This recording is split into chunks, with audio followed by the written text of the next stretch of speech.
In this video, we are going to look at mass spectrometry.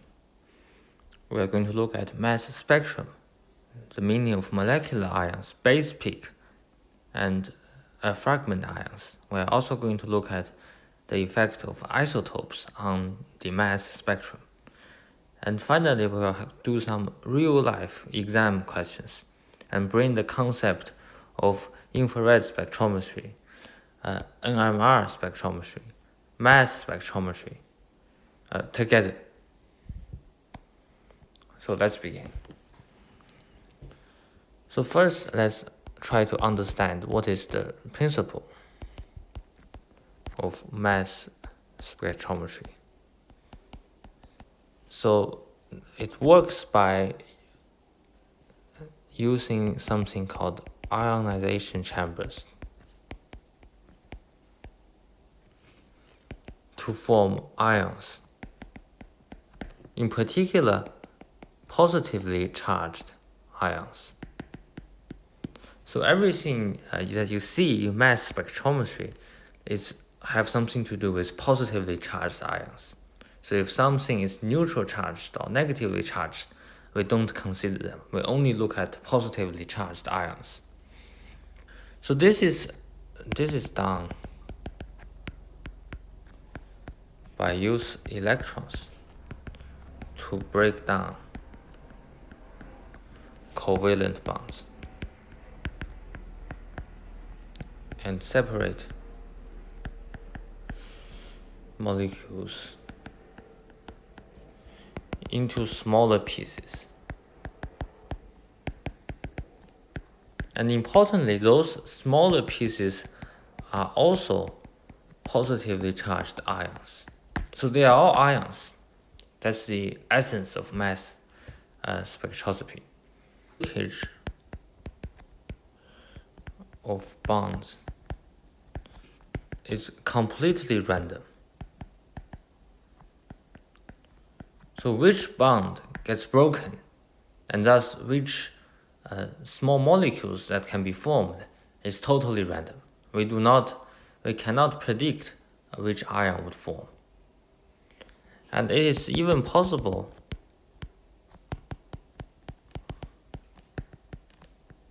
that no bond is broken. And when this happens, it's called the molecular ion. So the whole molecule loses one electron and becomes ion, but there's no breakage of covalent bond. And because we are separating them into smaller ions, we use something called mass to charge ratio to list them on a graph from small to large. And we record this information in something called a mass spectrum.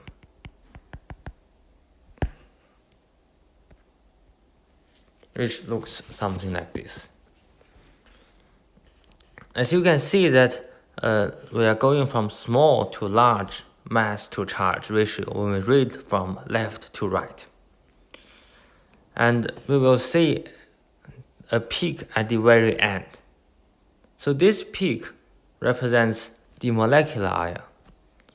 Remember, molecular ion is that the ion that is formed by losing one electron, and there's no breakage of covalent bond. So it is essentially the molecule itself. But note the notation here. It has a plus sign. So everything that you see on the mass spectrum is ions. I want to emphasize this again. So whenever you write this down in the exam, for example, if you want to write down the CH4 ion, remember to put a plus sign here to indicate that this is actually an ion rather than a molecule. And this is very, very important, and you will lose mark in the exam if you don't write this plus sign. So many people, they figure out what the molecular ion is, and they forgot to put this plus sign, and thus they get 0 mark. And there's also something called base peak. So the base peak is the most abundant ion. And remember, which ion is most abundant is totally random. This is really depending on chance. But whatever the chance is, a one particular ion will be the most abundant ion. And it is assigned. So the most abundant ion is assigned a relative intensity of 100. So if you read the vertical axis, the most abundant ion has a relative intensity of 100. So this is done by design. And everything else is measured relative to this peak. So there's no absolute amount. Everything is relative here. The last important piece of information, isotopes. So many elements has isotopes. In the case of organic chemistry, some of the important isotopes are carbon-12 and carbon-13, chlorine-35 and chlorine-37, bromine-97 and bromine-81. So that's the three common isotopes we tend to encounter. And if we have isotopes present, we may have multiple molecular ion peaks. And they just differ by the molecular mass. So for this compound, as you can see, it differs by 2. And this is because one molecular ion has a chlorine-35, another molecular ion has chlorine-37. And sometimes for organic molecules, such as this one, you may also see a peak at 73. And this is due to the C13 isotope. So don't be surprised when you see 2 molecular ion peaks, because sometimes it's possible to have isotopes. Similarly for bromine, we can have isotopes as well. And here are some tips. There are some common fragment ions that can help you to you can identify what molecule it is in the exam. So the most useful one is something with mass to charge ratio 15, which is the CH3 plus ion. Always have this plus here, otherwise you lose a mark. For 17 is the OH plus, so this is the hydroxyl group. So whenever you see something with 17, then this rings an alarm bell. It may be an alcohol. So for 35 and 37, you know it could be the chlorine. And 45 is also a very useful one. So it's the carboxylic acid, the carbonyl group, COOH plus. And 79 and 81, these are bromine ions. So that's some of the useful mass to charge ratios that can help you in the exam. So now let's move on to the exam question. So this is from the 2017 chemistry exam. Let's have a look at this question. So we know that the molecular formula is C3H6O. So this could be aldehyde, ketone, or alcohol with a double bond. So let's look at what the question is asking. Write the semi-structural formula for the ketone isomer. So for this one, I recommend you to draw out the structural diagram first, so you can know what to write for the semi-structural formula. Don't try to write this directly, because sometimes it's easy to make mistakes. So as you can see, it's CH3COCH3. So easy. This is an easy 1 mark. Draw the structural formula for the isomer prop2En1OL. Okay, let's have a look. So because it's prop, you know that you start with 3 carbons in a chain. and it is 1 OL. So we know that the hydroxyl group should be on the end of this molecule. And 2 EN, so the double bond starts from carbon number 2. So this is number 1, this is number 2. So this should be the position of the double bond. And then you just fill in the hydrogen. So that's another mark that you can easily get. Question B.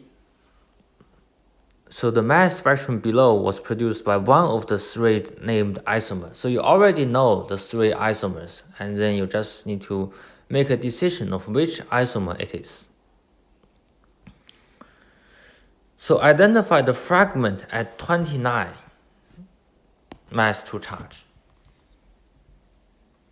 So this is perhaps a little bit hard, but maybe let's draw out the 3 first, the 3 possible isomers first.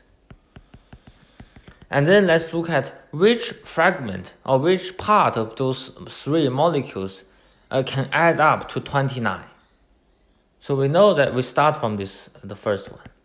So we know that oxygen is 16. So 16, 17, 18, 19. And then you add the carbon, which is 12. So this can't be 29. Similarly, it's the same story for this side. You cannot add them up to 29. It's not possible. So for the number 2 molecule, let's have a look. So this is 15. 15 plus 12 is 27, which is not 29. So 16 plus 12 is 28, which is also not 29. So it can't be number 2 either. So let's look at the number 3, the aldehyde. So 12 plus 16 is 28. 28 plus 1. Okay, so this is 29. And also 15 plus 14. Oh, this is also 29. Okay, so we have actually 2 choices. So let's perhaps stick with the easier one. So the CH3, CH2 group. So the fragment should be CH3, CH2. So if I write something like this, you will get 0 mark, because it is a fragment, and fragment is an ion. So you need to put this plus sign right here, and then you get 1 mark. Otherwise, you have done all the hard work. You forgot to add this plus sign, you get 0 mark. So name the isomer. Okay, so we know that the isomer is the aldehyde. So propan Al. So this is the name of this aldehyde. So we need to justify our answer. So justification is only propanol contains the CH3, CH2 group, or the COH group, which has MZ of 29.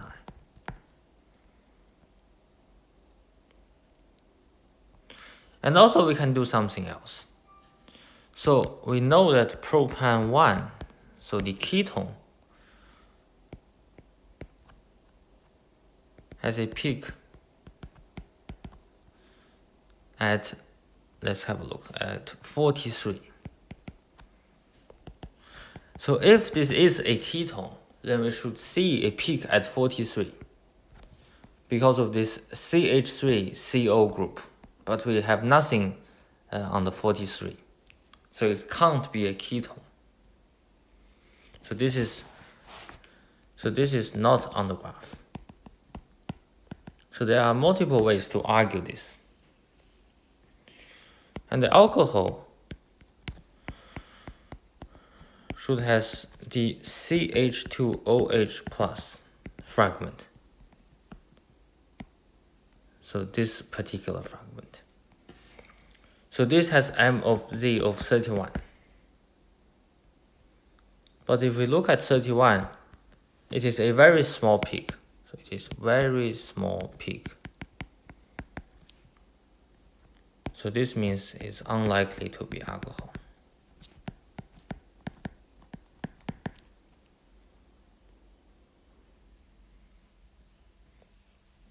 And also for the base peak,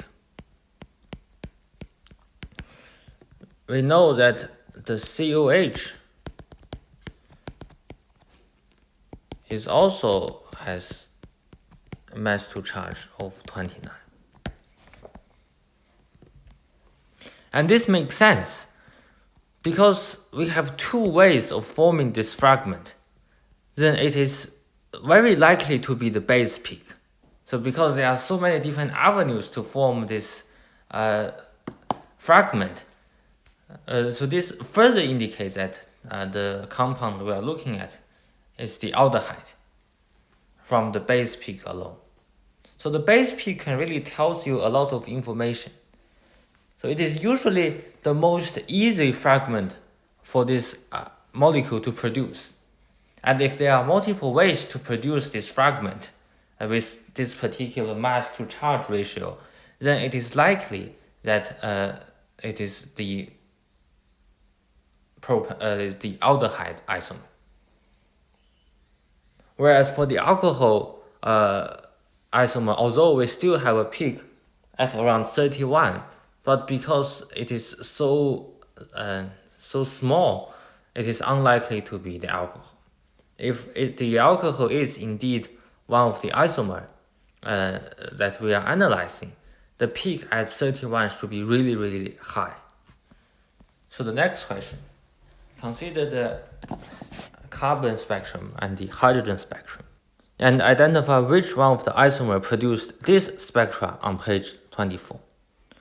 So let's have a look. As I have discussed in the carbon NMR video, that for the carbon spectrum, the only useful information you can get essentially is the amount of carbon environment. So here, because there are two peaks, we should be expected to see two carbon environments. So let's take this note down, two carbon environments. Usually you can tell which species it is just by looking at the carbon environments, the amount of carbon and hydrogen environments. You don't really need to go back to the data book. Usually the environment itself tells you 90% of the time the structure of the isomer. Especially you already know the three possibilities. So we know the compound should have two carbon environment and one hydrogen environment. There's only one hydrogen environment. This tells you one thing, that from hydrogen's perspective, the molecule should be symmetrical, because when it's symmetrical, it only have one hydrogen environment. So let's look at which molecule is symmetrical. I hope you can see that the ketone is symmetrical. Let's draw this ketone here.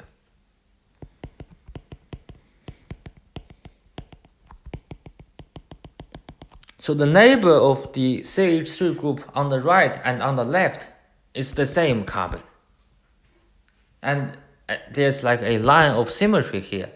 So clearly there's only one hydrogen environment. And there are indeed two carbon environments.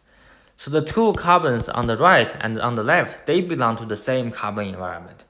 And the carbon in the middle is a special carbon and belongs to a different carbon environment, since it is double bonded with oxygen. So we can write down our answer. So it is the ketone. And then you can just use my argument to answer this question.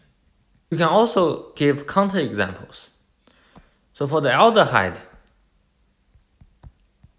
maybe I draw the aldehyde again, so it's easy to see. Clearly, there are three hydrogen environments.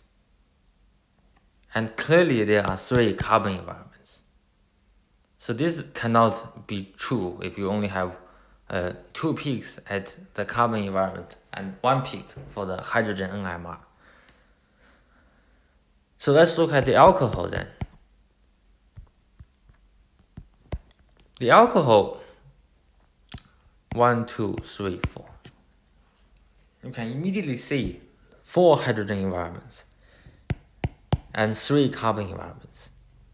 So each carbon, they have different things attached to it. So they must be in a different environment.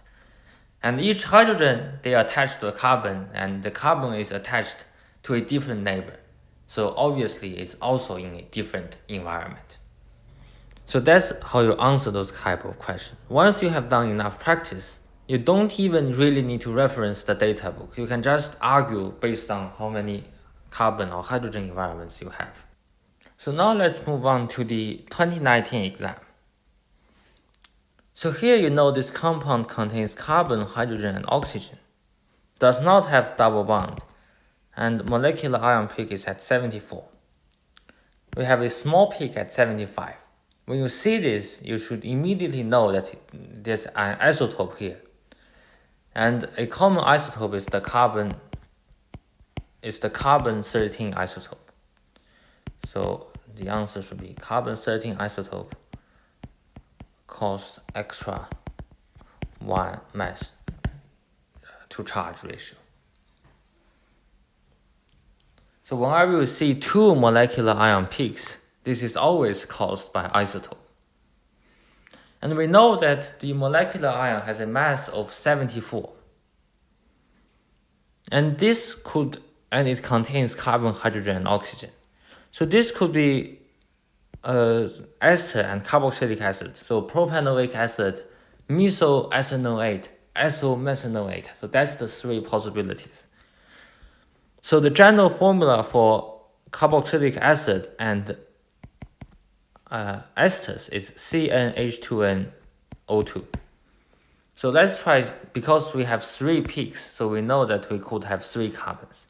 So C3H6O2, which is 12 times 3 plus 6 plus 16 times 2. So this is 36 plus 32 plus 6, which is 68 plus 6, which is 74. So indeed, this is actually one of the molecular formula. The other one, because we already have 2 oxygen, so maybe we try to subtract 1 oxygen. So we can do something like alcohol. But in this case, because we have less oxygen, we need to add more carbon. So let's try 4 carbons. So the general formula for alcohol is CnH2n plus 2O. So let's do C4H10O. And this is 12 times 4 plus 10 plus 16, which is 48 plus 16 plus 10. So this is 64 plus 10, which is 74.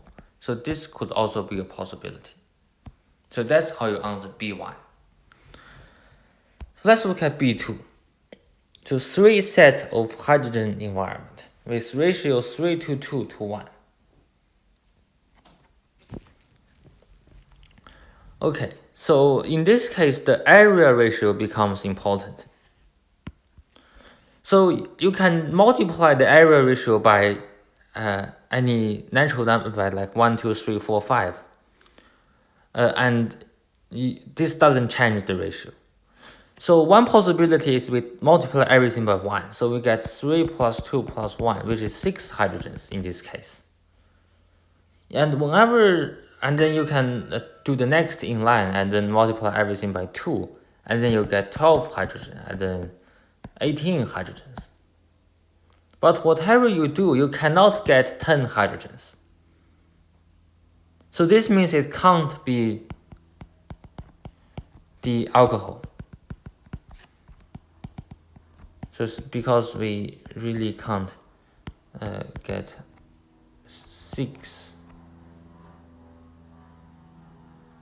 10 hydrogens by multiplying 6. So this is the reasoning. So the molecular formula must be C3H6O2.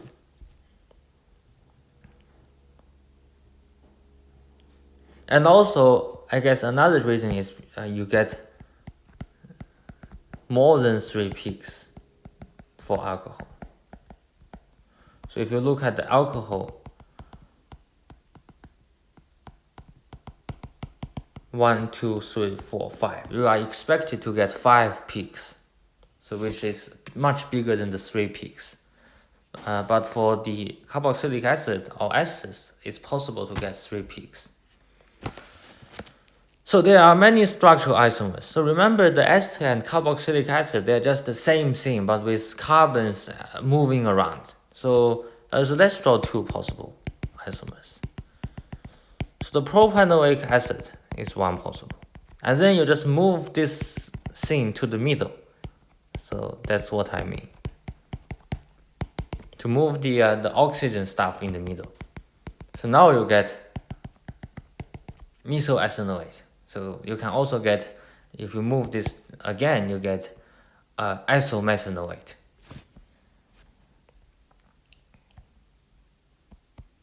So for question D, the RI spectrum, you really don't need to use the data book if you have done enough practice. So for this, immediately you know it's the CO peak. So I have talked about this in my previous video. So it's called IR spectroscopy. So if you are unsure, go back to that video.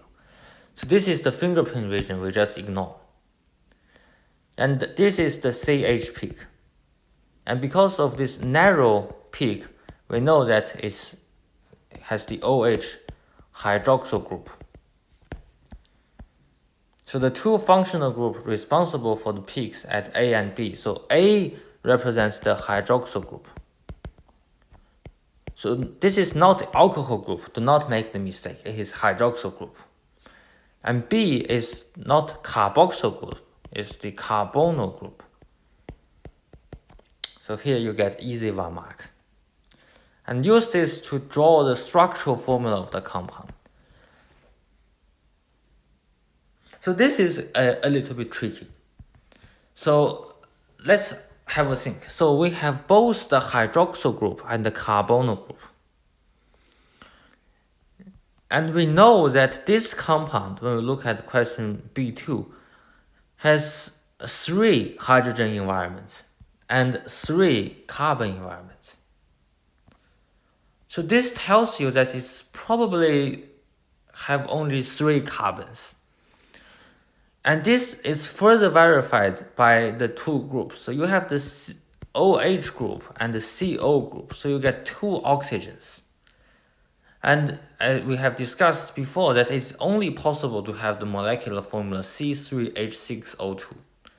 So we know that the carbon chain should have 3 carbons. And you have the OH group and the CO group. And you have 3 carbon environments. So a possibility is like this. How does this look? So these 2 hydrogens, 1 hydrogen environment. This is another hydrogen environment. This is another. And the ratio just happened to be 3 to 2 to 1. And we also have 3 carbon environments. So this is the correct answer actually. Because if you have a carbonyl group, it can only ever go to here. So otherwise you get an aldehyde. So the ketone part must be, or the carbonyl group must be in the middle. And so the only 1 possibility left is for the hydroxyl group to be at the end of the chain. So that's how you answer those kind of questions logically. You think through all the possibilities, use trial and error, and you should eventually get to the correct answer.